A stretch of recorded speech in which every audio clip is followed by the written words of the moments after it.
Good day mga ka-sports natin dyan. Pagdating sa PVL All Filipino Conference, namamayagpag pa rin hanggang sa kasalukuyan ang Creamline Cool Smashers team.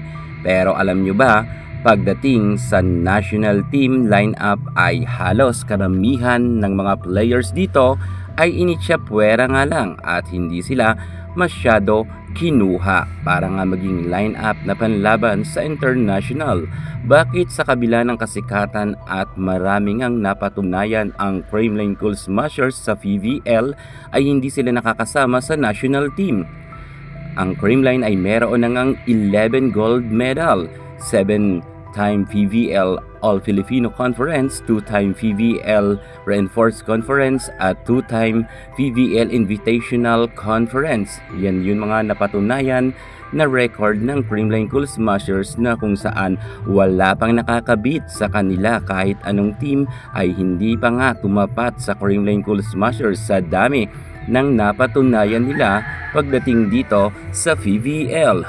Pero kaliwat kanan ngayon ang mga pagpuna ng mga fans ng CCS lalo ng ibang mga netizen dahil napapansin nga nila na kapag sa national team ay sobrang hindi talaga kinukuha ang mga players ng Creamline Cool Smashers. Aalamin natin ang buong detalye kung bakit ganito ang nangyayari.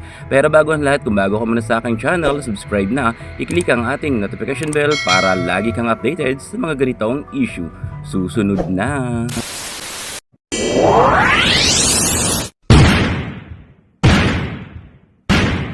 Pagdating sa Alas Pilipinas ay sobrang dami talagang issue. Una dyan ay si Gia Amazing noon na sabi nga ay medyo umaayaw na pero ngayon nakasama nga siya sa listahan muli. Pero ang ating coach Di Brito ay mukha talagang na-carjack na at hindi na nga siya kasama sa Alas Pilipinas na team kung saan hindi na nga siya ang hawak na coach dahil meron ngang issue sa kanya at sa management ng Alas. Grabe talaga ang Alas Pilipinas, controversial. Bagamat maraming ayaw kay Coach Di Brito pero hindi rin naman natin maitatanggi na marami naman siyang napatunayan sa laban niya kontra sa ibang bansa na kasama niya. Hawak niya ang Alas Pilipinas na meron talaga silang naiuwing karangalan sa ating bansa sapagkat nagkaroon naman sila ng bronze medal at ang pinakamataas nga na record ni Coach Di Brito ay silver medal. Kung baga mailapan sa atin ang Alas Pilipinas na magkaroon ng gintong medalya pero kahit papaano ay nagkakaroon na nga tayo ngayon ng podium finish kung ikukumpara natin sa mga nakaraan na mga coach noon. Hindi nga tayo magkaroon na kahit bronze medal lamang pero ngayon si Coach Di Brito talagang meron naman siyang napatunayan na. Pero pagdating naman sa Alas Pilipinas ay kapansin-pansin na talagang hirap na hirap ang mga players ng Creamline Cool Smashers na makapasok sa Alas. Bakit kaya ganito ang nangyayari sa champion team ng Creamline? Kung tutuusin, isa nga ang Creamline Cool Smashers sa madalas na talagang marami nang naiuwing gintong medalya. Subalit sa kabila ng kanilang kasikatan at pagkakaroon ng gintong medalya at tagumpay sa Pilipinas ay hirap man sila talaga makuha para masama sa Alas Pilipinas. Si G Amazing lang nga ang nakasama, ang ating magaling na setter at ang ating libero na si Jennifer Nierva. Dalawa lang ang nakuha sa Alas Pilipinas. Bagamat si Jen Nierva ay dati na talagang kasama sa Alas Pilipinas kahit wala pa siya noon sa Creamline Cool Smashers. Pero sa kasalukuyan mukhang si Gia Amazing lang talaga ang original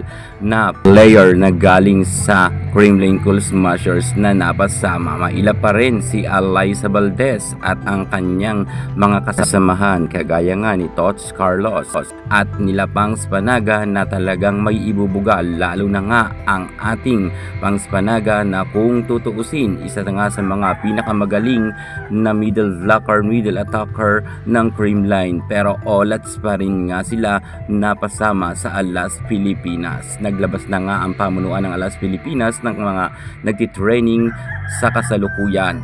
June 6 nga hanggang 14 ang training ng Alas Pilipinas na bagong line-up. Pero ang team ng Creamline ay talagang walang pag-asa na makapasok-pasok sa Alas. Anong nangyayari sa inyo? Sa tingin ko naman, deserve naman ni Pangs Panaga at ni MB Fonts na mapasama sa Alas Pilipinas, lalo't mayroon naman ang dalawang players na itong napatunayan. Sa katatapos pa lamang na conference, itinanghal nga na final MVP itong si MB Fonts at Best Middle Blocker naman ang ating Pangs Panaga. Siya nga ang mayroong record na pinakamaraming Best Middle Blocker na awardee pagdating nga dito sa PBL. Pero pagdating sa international, hirap rin siya makapasok at hindi nga siya kinukuha. Mukhang wala talagang tiwala ang management ng Alas para sa Creamline Cool Smashers players. Mga dekalidad naman ang mga players dito, pero gayunpaman kahit sabihin natin na hindi sila kasama sa Alas, alam naman natin na hindi magbabago ang mga fans ng CCS. Mahal na mahal nila ang Creamline team at kapag meron nga silang laro, punong-puno ang Araneta. At dito nga paldong-paldo naman ang pamunuan ng VVL sa Creamline, pero pag sa international ayaw ninyo silang kunin. Ano to, negosyo lang. Thank you so much, God bless.